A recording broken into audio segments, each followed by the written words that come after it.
آپ نے سنا ایک طرف قادیانیوں سے مناظرہ ہے، عدالت میں فیصلہ اور چیلنج ہے، اور ادھر بیٹا بیمار ہے، بیوی یہ کہہ رہی ہے کہ بچہ بیمار ہو چکا ہے، آپ تھوڑی دیر رک جائیں، پتہ نہیں کیا ہوگا، زندہ رہے گا کہ مر جائے گا۔ ادھر وہاں قادیانیوں سے مناظرے کا ٹائم ہو چکا ہے، یہ نکلے اپنی بیاگ لے کر اسٹیشن پر کھڑے، خبر پہنچی کہ بیٹے کا انتقال ہو چکا ہے، جنازے کی نماز پڑھ کے چلے جائیں، وہ وہیں پر انا للہ پڑھ کر بچے کے لیے ایصال ثواب کر کے کہنے لگے ادھر میرے نبی کے دین کا مسئلہ ہے، ادھر میری اولاد کا مسئلہ ہے، کل قیامت کے دن میں اپنے رسول اللہ کو کیا چہرہ دکھاؤں گا، اپنی اولاد کی خاطر میرا دین کی خدمت اور اس کی حفاظت چھوڑ دیا، اس لیے جنازہ آپ لوگ پڑھ لیں، میں رسول اللہ کے دین کی حفاظت کی خاطر جانا چاہتا ہوں۔ اسٹیشن سے گھر آ کر بیٹے کی جنازہ نہیں پڑھا اور وہاں سے قادیانیوں سے لڑنے اور مقابلہ کرنے کے لیے چلے گئے۔ ہم جانتے ہیں کہ ان علماء کی خدمت اور محنتیں کیا ہیں۔ سبق ناکا ہونے کے غم میں امام ابو یوسف کا بیٹا انتقال ہو جاتا ہے، جنازے کی نماز پڑھ کر مسجد کے گیٹ تک جا کر کہتے ہیں میرے سبق کا ٹائم ہو چکا ہے، بچے انتظار کر رہے ہیں، مول صاحب انتظار کر رہے ہیں، جنازے میں جا کے آنے تک ٹائم ہو جائے گا، ان بچوں کا حق مارا جائے گا، تم لے جا کے دفنا دو، میں سبق کے لیے جا رہا ہوں۔ ایسی محنتوں سے ہمارے باپ نے ہمیں پالا نہیں ہوگا، ہماری ماں نے ہمیں پالا نہیں ہوگا جتنا ان علماء نے ہمارے دین کی خاطر محنتیں کی ہیں۔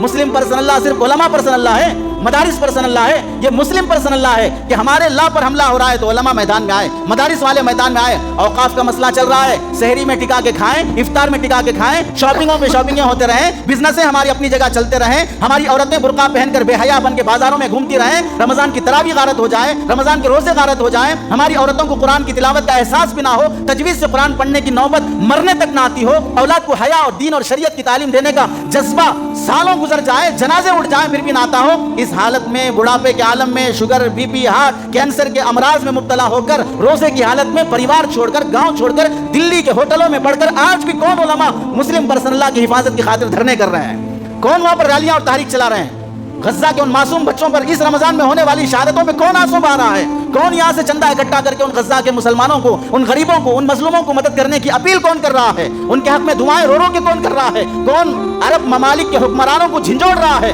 کون انہیں خطوط لکھ کر، لیٹر لکھ کر عربی میں ان سے انسانیت کا، غیرت کا، شجاعت کا مطالبہ کر رہا ہے کہ تم اپنے پڑوس میں ان فلسطین اور غزہ کے مسلمانوں پہ رو اور ان کی مدد اور حفاظت کرو؟ جانتے کیا ہے ہم لوگ اپنی فیملی اور پریوار کے علاوہ، اپنی 2 روٹی اور 2 بوٹی اور 2 گوشت کے ٹکڑوں کے علاوہ،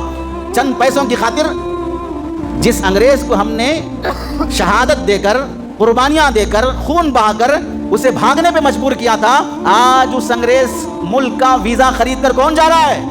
کون کمانے کے لیے 40-40 لاکھ انگریز کا ویزا خرید کے جا رہا ہے؟ کتنے علماء جا رہے ہیں اور کتنی قوم جا رہی ہے؟ ہم نے تو اس کے وجود کو برداشت نہیں کیا ہے۔ محمد علی جوہر نے تو یہ کہا تھا مر جاؤں گا لیکن پیرس میں دفن نہیں ہوں گا، برطانیہ میں دفن نہیں ہوں گا، مجھے مرنے کے لیے ہندوستان کی 2 گز مٹی کافی ہے بس۔ اتنی نفرت کرنے والے شیخ الہند رحمت اللہ علیہ، اگر مجھے جلا دو گے تو میری راکھ سے بھی انگریز کی نفرت کی بو آئے گی، میری زبان سے نہیں، میری ہڈیوں اور راکھ سے بھی انگریز کی نفرت کی بو آئے گی۔ آج اس انگریز کا تلوے چاٹنے کی خاطر، وہاں کیا گرین کارڈ لینے کی خاطر کون بھاگ رہا ہے؟ یوں زبان نہ کھلوائیں علماء کی۔ آدمی اپنے پیشے سے، اپنے ڈی این اے سے محبت رکھتا ہے۔ ہم عالم دین ہیں تو اپنے ڈی این اے سے محبت رکھتے ہیں، اور جس کا ڈی این اے صحیح نہیں ہوگا ہو سکتا ہے وہ اپنے ڈی این اے سے محبت نہ رکھتا ہو، لیکن جو خدمت ہم جانتے ہیں ان علماء کی، قربانیاں جو جانتے ہیں ان علماء کی، 10,000 12,000 کی سیلری، پنجاب چلے جاؤ اگر عقل ہے، آج بھی پنجاب کی گاؤں دیہات کی مسجدوں میں 3,000 ہے امام کی تنخواہ، 3,000 امام کی تنخواہ آج بھی۔ کون خدمت کر رہا ہے وہاں پر قوم کی؟ کون حفاظت کر رہا ہے اپنے بچوں کو پڑھانے کی؟ ان علماء کی قربانیوں اور ان قربانیوں کو دیکھے بغیر آدمی یہ کہہ دینا آ کر کے زکوٰۃ مدارس کو نہ دیا جائے، زکوٰۃ مدارس کو نہ دو، بالکل مت دو۔ ہاں زکوٰۃ شرابیوں کو دو، زکوٰۃ دھندے چلانے والوں کو دو، ہاں زکوٰۃ مسجد بنانے کا بہانہ بنا کر ہر سال چندہ کرنے کے لیے وصول کرتے ہوئے پیسے اپنی بلڈنگ بنانے والے کو دو، زکوٰۃ جھوٹے جھوٹے مدارس کے سرٹیفکیٹ لے کر، جعلی سندیں لے کر جانے والوں پہ بھروسہ کر کے دو،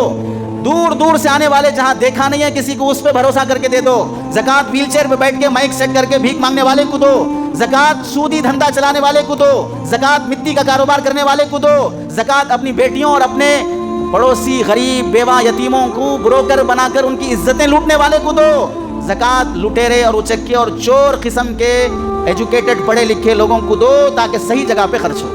نہ دو یہاں پر زکوٰۃ، کوئی مسئلہ نہیں ہے۔ ہم مدارس چلانے کے لیے نہیں بیٹھے ہیں، چلے تو چلانے کے لیے بیٹھے ہیں، جس دن بند ہو